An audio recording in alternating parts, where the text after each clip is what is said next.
Hi everyone, happy International Translation Day and welcome to this presentation. I'm Andrea from the Plus team and I'm going to be talking about risk management for freelance language professionals. If you heard me talk about this already or if I've shared some tips with you in a support request or via email, I hope that you will still learn something new today. So, what is risk management? Briefly, risk management means identifying and mitigating any potential threats to your business. Whether you own a company or whether you are a professional working alone, you need to have some risk management practices in place. Risk comes in many forms: financial, like, for example, irregular income and unexpected expenses; operational, such as losing access to the tools that you need to do your work; reputational, like a slew of bad reviews; and even personal, like stress and burnout. In this presentation, we are not going to be able to touch on every potential risk to your business, so we are going to focus on three key aspects: operational risk, client risk, and financial risk, which of course overlaps with the first two. When it comes to operational risk, there are many ways to ensure that your business runs smoothly and that you are prepared for any surprises. Although some of them, such as having multiple devices and locations to work from in case of technical issues, or paying for professional liability insurance, may not be accessible to every freelancer. But basic online safety is free and it can save you a world of trouble. Protecting your devices and your accounts protects your data and your clients' data too. So, what are the basics?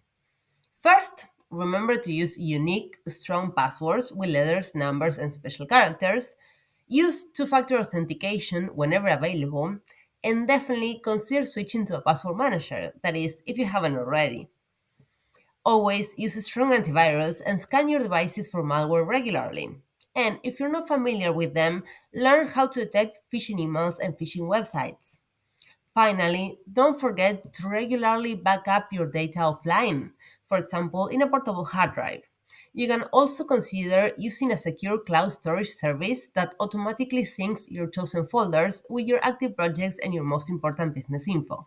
When it comes to client risk, the first question to ask yourself is this client legit? First, we'll look at how to tell a real client from a scammer. This is very important because online freelancers are a very common target for scams, and not just translators, but designers, programmers, and writers as well. And scams are way more common than you think. Just to give you an idea, 1 in 10 adults in the US will fall for a scam or fraud every year. And if you think of scams as something that happens to your grandma, think again.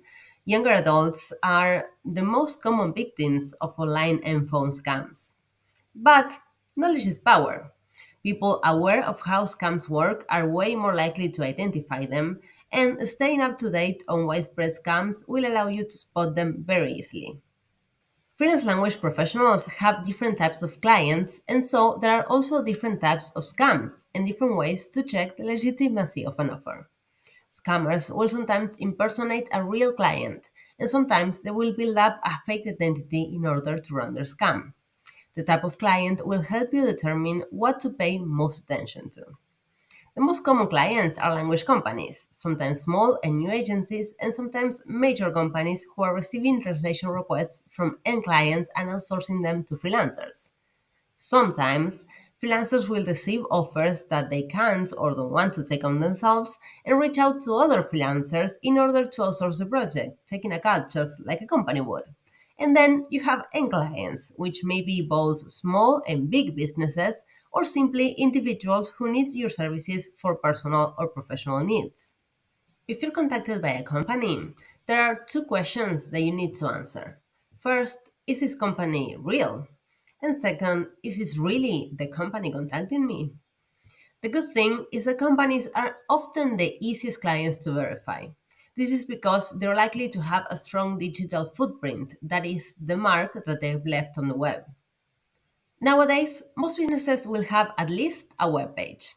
As a rule, if someone contacts you claiming to represent a long-standing, reputable company, you should expect them to have a professionally made website where every link that you click takes you to a working page with real content, none of that lorem ipsum filler text, where social media links take you to real profiles, and where the contact information is complete and accurate, none of those Avenue 123 addresses and phone number 12345. Another good indicator of legitimacy is looking up the data for the domain itself. If a company claims to have a decade in the industry, but they're directing you to a website that has only existed for 2 weeks, that should give you pause. They could be a real company that rebranded and registered again after going bankrupt. Or they could also be someone trying to impersonate a real company by copying their website and filling the copycat with fake information. If you received an offer via email, the first thing to check will be the domain it comes from. As a rule, if the company has a website, their emails should have the same address. If the domain is slightly different, like company-contact.com instead of company.com, should be able to verify on their website that this is what their emails look like. And if the domain is slightly misspelled, such as having a zero instead of an O, then that is definitely a sign of fraud. Another possibility is that you'll get an email from a free address, such as johncompany@gmail.com. While it's not impossible for a company representative to use a personal address to conduct business, it's not common practice, not if the company has a website, especially if the email includes the person's official company signature as if it had been actually sent from the company email. To check a free email address, first, put it between quotation marks and run it through your preferred search engine. You may find that it's on the employee's LinkedIn or on the company's official website, but you may also find that it's in a list of known scammers. If that doesn't turn up any results, find other available emails for the company and reach out to them explaining that you need to corroborate the legitimacy of an offer. Of course, if your potential client is a very small or very new business, they may have no website or a website that is still a work in progress, but you should be able to verify their legitimacy in other ways. The digital footprint is one of those ways. Nowadays, a new company trying to get established will go out of their way to create social media profiles to advertise themselves, even before they can afford a website for their business. And even if they haven't gotten around to it yet, the owners and employees will likely have social media profiles. You can also search for business specific web pages. For language companies, the reviews on the record approach can be a great indicator that the company is outsourcing real work. There are many broader scope reviews boards like Glassdoor and Indeed, and there are also websites dedicated to compiling corporate information from publicly available sources, like Open Corporates, for example. Depending on jurisdiction, it may be possible to access the relevant government registry to check that the company is legally operating. And if they are in an area that makes that kind of information available, the company may also be required to provide you with the information you need to verify the registration. In many places, companies are also required to publish a press release or public notice when they are incorporated. And even if they don't, they may still have appeared on the news. Other information that you want to check are phone numbers and addresses. The most important thing to look for here, consistency. Check that the information in the email signature and the website match each other and that they in turn match what you find if you try searching them online. Try looking up the addresses on a map or on Street View to see that it exists and corroborate that the phone number's area code matches the location. If a business is very small and very old fashioned, they may not be online, but they will definitely be on the local yellow pages. And if you're in doubt, go the extra mile and try calling them on the phone. Don't be nervous about calling up your potential client's reception desk and just saying, "Hi, I'm sorry to bother you. I received an offer from Jane Smith and I wasn't able to corroborate that she was in fact an employee. Would you mind checking that for me so I can follow up on her email?" I mentioned emailing before, now I'm mentioning calling. And if you have reason to be hesitant, you can also try messaging the person's professional and social profiles. If someone contacts you claiming to be, for example, a reputable freelancer translator who wants to outsource a project they're too busy for, or a professional academic who needs to translate their paper, and you suspect that the person who emailed you isn't really them, look up their pros, LinkedIn, or Facebook profiles and reach out to them. Real and good clients understand that professionals need to run risk management, and no client that you want to work with will be angry at you for doing your due diligence. And if your instincts are right, you might end up alerting someone that they've been a victim of stolen identity. But real clients are also infinitely diverse. So there's always a chance that you will receive a legitimate request from a real client who has no website, no social media profiles, and no digital footprint at all. The most common requests you will get from this type of client will be personal requests. For example, legal, administrative, and medical documents that they need translated for immediate, real life purposes, which are usually made to their name or to a relative's name. In person and remote interpreting in legal and medical settings, or the translation of personal letters. What you should always be on the lookout for are unexplainable assignments. Think about it. A writer who wants their short story translated will probably have at least a blog already. An academic who needs a proofreader will probably be listed on their university's website. An independent director looking for subtitles to get financing will have an online portfolio, and so on. But why would some person with no digital footprint, who seems to represent no company or organization at all, want to subtitle a film currently under copyright, or translate a government research paper, or translate a public domain novel that already has dozens of translations into the same language? And yes, these are examples of real scams. On top of that, why do they need that urgently, as soon as possible, to the point that they're willing to pay any rate? Unreasonable demands, which often come hand in hand with unrealistic promises, are the other two big red flags to look out for. Clients that try to rush you into making a decision before you have sufficient information, that ask you for a payment to expedite process, or that make strangely generous offers even before you had a chance to say your aims and terms. Now, sometimes you may find that your potential new client is a real person, but there are still some red flags. There's no two ways about it. Sometimes real clients can still be bad clients. And dealing with a bad client is usually better than falling for a scam, but the outcome isn't that different. You'll waste time, and in the worst cases, you'll lose money too. So, what sets a good client apart from a bad one? Rates are the most obvious deciding factor. A client that doesn't pay you enough for the project to be worth your time simply won't be a good client for you. But remember that you can always counteroffer and negotiate. This is one of the reasons why many translators have both a standard and a minimum rate, so that they can offer the standard first, and if the client doesn't take it, they can follow up with the minimum. Payment times, requirements, and methods can also make the difference between a good and a bad client. How many days after sending your client the bill will you receive your payment? Industry standard ranges between 15 and 45 days, so a client that pays in a week could be great, and a client that pays in 3 months, not so much. What about requirements? Is the client expecting you to bill them a minimum amount before they pay you? And if so, are they sending you enough work for you to reach that amount? Is the client willing and able to pay you through a method that works for you? Will the client be responsible for the fees of the chosen payment method, or will you? At the intersection of payments and terms, you should also consider any conditions that the client wants to impose on the payment and any conditions that you want to impose on it. For example, the client may want to establish penalties in case of quality issues, which can be reasonable depending on what percentage of your payment those penalties entail, and depending on what the procedure to report and to solve those quality issues is. Similarly, you may want to establish penalties for late payment or for requests for revision that are not based on grounded quality complaints. But terms can go beyond payment too. For example, you may find that companies send you contracts that include non-compete, non-disclosure, or legal liability clauses with very broad language, which could potentially mean that you will be contractually forbidden from working for other companies while you're working with this client, or that you cannot mention your work with them even in the vaguest of terms. Of course, these clauses may have been written poorly by accident, but you should always read contracts carefully, looking out for clauses that you don't understand, that make no sense, or that seem unfair.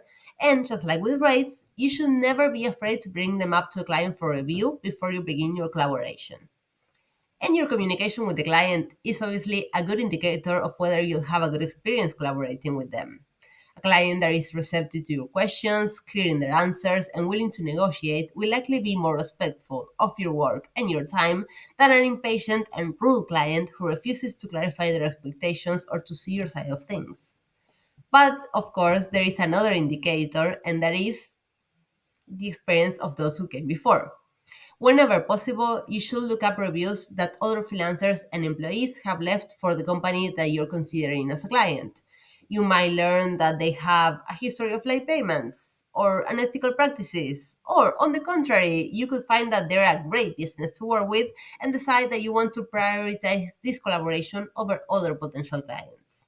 And of course, if you agree to work with a given company, don't forget to leave a review of your own. But before you get to the project, you need to get a purchase order, or PO. That is, a formal written agreement between you and the client. A PO will help you to avoid last minute cancellations because it serves as proof of commitment and can establish minimum fees or cancellation penalties.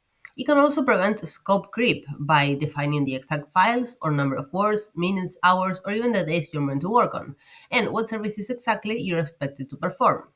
Most importantly, it serves to minimize the chance of payment disputes by confirming that you and your client have agreed on rates, terms, requirements, and payment method. And worst case scenario, this is a way to make sure that you have legal protection because a PO acts as a legally binding document. In case of a dispute, it can serve as evidence of the agreed terms, helping protect you from non payment and even from fines. If you normally work with end clients who are not familiar with these practices, you may want to create your own template for a purchase order, which you will send to them asking them to confirm that the details and information are correct before you proceed. Depending on your jurisdiction, an email in which you lay out the details of the project and ask the client to respond with their confirmation can suffice as a replacement, but this is not the rule and it's not the best practice. As I mentioned earlier, some companies will also want you to sign a contract before you begin collaboration. And of course, you can propose your own contract and service agreement as well. But while contracts and service agreements are optional, a PO is not. So, what should be included in your PO? First, your client's full details, their legal name and address, a contact method, and if relevant, their tax information.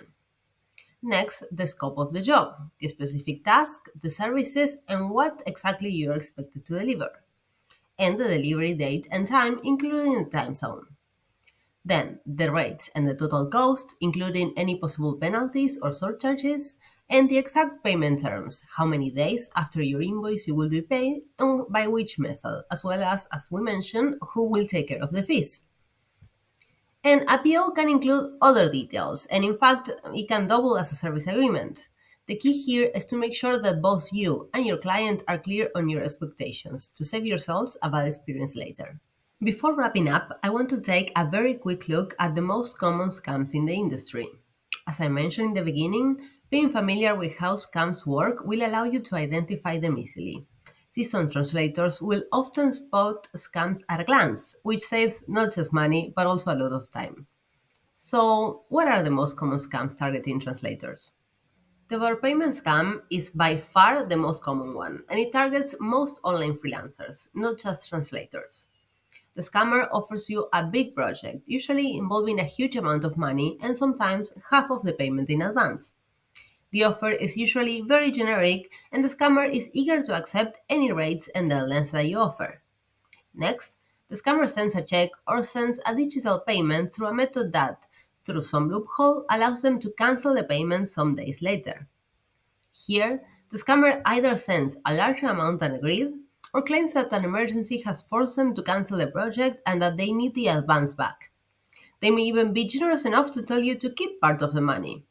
Finally, the scammer will rush you into making a bank transfer or a digital transfer, which will be impossible to cancel by the time their check is flagged as fake or that they cancel the retransfer. The pay to work scam is a little bit similar. The scammer will offer you a big project, a steady turnover of work, or an in house position with excellent raise or salary. The scammer will usually drag you through a very long and troublesome hiring process so that by the end of it, you feel like you've sunk a lot of effort into this opportunity. And then they will inform you that you can begin working and getting paid as soon as you pay a small fee. A background check, a security deposit, a software purchase, or in some cases, they will request that you enter your credit card information as some sort of insurance. The golden rule: never give money or credit card information to a potential client. Scammers trying to get you to work for free are another common type. They usually impersonate real project managers from real language companies or pretend to be a fake PM for a real company. But sometimes they may impersonate freelancers instead, or they may create fake or ghost companies for their scam. These offers seem legit because the job is legit. Scammers offer their services to real clients, get you to do the work, and then they run off with the money. For this reason, sometimes you may succeed in identifying the real client and contacting them. In these cases, what you have to pay attention to is, of course, that the client is real and that it's really the client contacting you. And the counterpart to work for free scams are CV theft scams. Scammers may use your CV to get real projects, and even if you never learn about it, this can hurt your reputation, and you never want your information to be out there circulating in scammers' hands. So, how do you protect yourself from CV theft?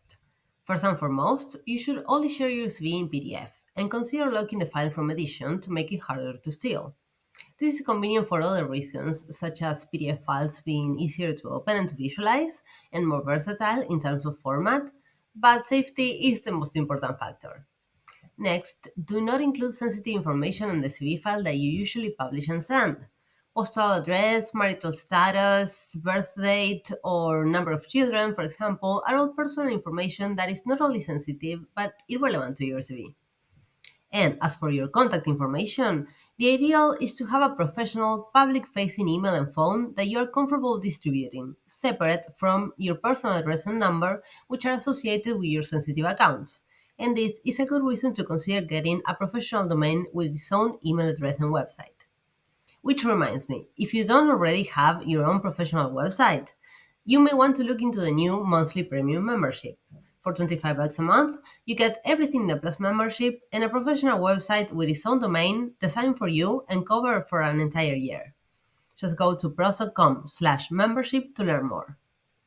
So I'm going to leave you with that and with a few other useful links. Here at Pros, we offer a handful of tools for risk management, including the Risk Management Center and the Service Agreements tool, which makes creating service agreements easy by giving you templates for common clauses. We also have the Lubor, which is our database of reviews from freelancers to outsourcers in the language industry. And if you're ever unsure about whether an offer that you received or found through Pros is legit, remember that you can always reach out to us so we can take a look at it and see if we can give you a hand. Just go to pros.com/help. Two other very useful resources are translationscameras.com, which is a database where you can look up suspicious emails, and who.is, which is a website where you can check the age and ownership of a web domain, and you can also look up the location of IP addresses. So remember, pay attention to detail, always do your due diligence, and just stay safe out there.